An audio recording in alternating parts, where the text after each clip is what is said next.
ગુજરાત વિધાનસભા બજેટ સત્રમાં ચાલતી ચર્ચા દરમિયાન પૂરક માંગણીઓના છેલ્લા દિવસે આમ આદમી પાર્ટીએ કૃષિ, ખેડૂત, આરોગ્ય વિષયક માંગણીઓ સામે આમ આદમી પાર્ટીએ વાંધો ઉઠાવ્યો હતો। તો વાત કરીએ બોટાદની, તો બોટાદના ધારાસભ્ય ઉમેશ મકવાણાએ માનવ સર્જિત આપત્તિમાં ફંડ વાપરવાના બદલે કુદરતી આપત્તિ જેવી કે નર્મદામાં પાણી આવતા જે નુકસાન થયું તેઓને સહાય કરવા માંગણી કરી છે।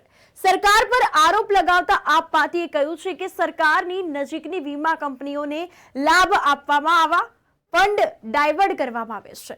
તો આ અંતર્ગત આરોગ્ય શિક્ષણમાં પણ આવી જ ધાંધણી થાય છે।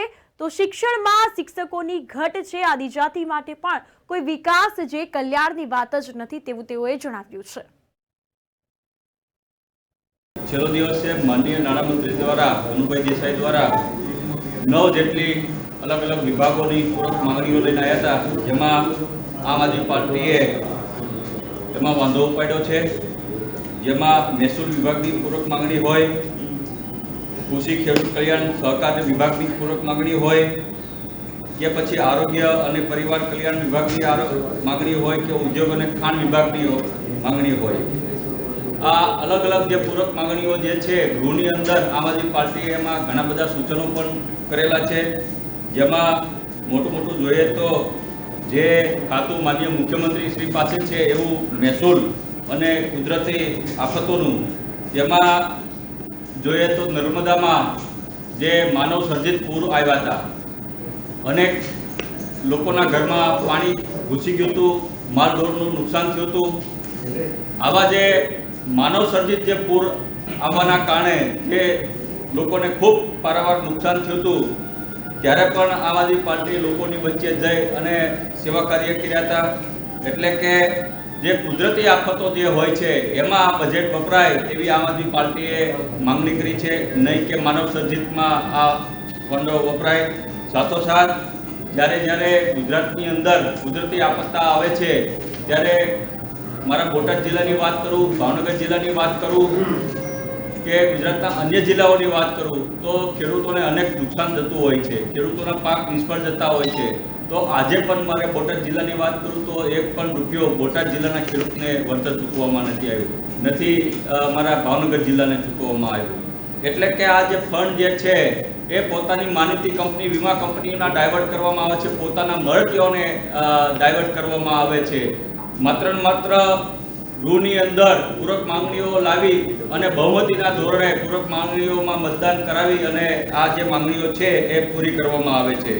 શહેરી વિકાસની વાત કરું તો આજે પણ તમે જોશો તો 2022માં દરેક ગુજરાતના નાગરિકોને પોતાનું ઘર માટેનો એક વાયદો કરવામાં આવ્યો હતો। તો આજે 2024 થઈ ગયું છે, આજે પણ ઘણા બધા જિલ્લાઓ છે, મારા બોટાદ જિલ્લાની વાત કરું તો આજે પણ હજી સુધીમાં કોઈને પોતાનું ઘરનું ઘર હજી સુધી પ્રાપ્ત થયું નથી। કૃષિ અને કલ્યાણની વાત કરીએ તો મેં કીધું એમ કે આજે પણ મોટાભાગની એપીએમસીયુ ગુજરાતની જોવા મળે છે, પોતાની આર્થિક રીતે ખૂબ જ સદ્ધર નથી। અને મોટા કૃષિમાં જોવા મળે તો આજે પણ મેં પહેલાં કીધું એમ કે ગુજરાતના ખેડૂતોની હાલત જે છે એ ખૂબ જ કફોડી બનતી જાય છે। આજે પણ ડીએપી ખાતરનો પૂરતો જથ્થો મળતો નથી અને જે ડીએપી ખાતર મળે છે એમાં પણ તમે જોયું હોય છે કે ભાઈ એમાં રેતીનું પ્રમાણ 20 કિલો 1 કિલોનું જોવા ભેળસેળવાળી ડીએપી ખાતર અત્યારે ખેડૂતોને વેચવામાં આવી રહી છે, એટલે કે ડુપ્લિકેટ ખાતરો જોવા જઈ રહ્યા છે।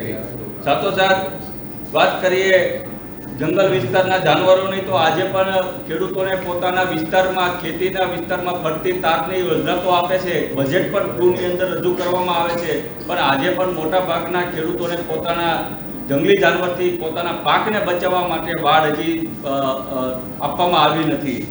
એવી રીતના માર્ગ મકાનની વાત કરી છે પૂરક માંગણીમાં, તો આજે પણ તમે જુઓ અંતરિયાળ વિસ્તાર, મારો બોટાદનો વિસ્તાર છેવાડાનો જોઈ લો, ત્યાર પછી આપણે આદિવાસી પટ્ટો જોઈ લો, આજે પણ હજી એવા ઘણા બધા ગામો છે કે જ્યાં લોકોને રસ્તો ન હોવાને કારણે એમ્બ્યુલન્સ જતી નથી અને લોકોને સારવાર કરતે પોતાના ખાટલામાં બેસાડી ટીંગાટોરી કરીને દર્દીઓને લઈ જાય છે। એ પ્રકારનું આજે પણ એ આપણું આ ગુજરાત જોવા મળી રહ્યું છે।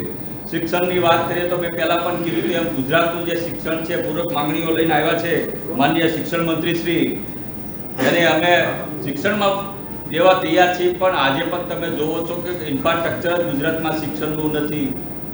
આજે પણ શિક્ષકોની ઘટ છે, કાયમી શિક્ષકો છે નહીં. અને આજે પણ તમે જોશો તો અલગ અલગ અભ્યાસક્રમમાં નવા પ્રયોગો કરવામાં આવે છે. અભ્યાસક્રમમાં ગીતાનું અભ્યાસક્રમમાં દાખલ કરવામાં આવે છે. એટલે કે નવા પ્રયોગ કરીને શિક્ષકો જ નથી, ઇન્ફ્રાસ્ટ્રક્ચર જ નથી. અને આજે પાછા શિક્ષણ મંત્રી પૂરક માંગણીઓ લઈને આવ્યા છે.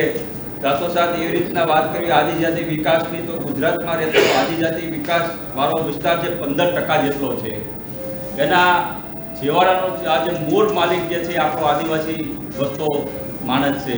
તો આજે એનું તમે જીવન ધોરણ ધરી લો, કોઈ જગ્યાએ સારા રોડ નથી, સારી હોસ્પિટલ નથી, સરકારી સ્કૂલ નથી. એટલે કોઈ પણ પ્રકારનું ગુજરાતની અંદર આ આદિવાસી જાતિના લોકો માટે ક્યાંય ઇન્ફ્રાસ્ટ્રક્ચર જોવા મળતું નથી. એટલે કે 9 જેટલી જે પૂરક માંગણીઓ લઈને માનનીય કનુભાઈ દેસાઈ આજે આવ્યા છે, એમાં આમ આદમી પાર્ટીએ સખત ને સખત એમાં વિરોધ દર્શાવ્યો છે.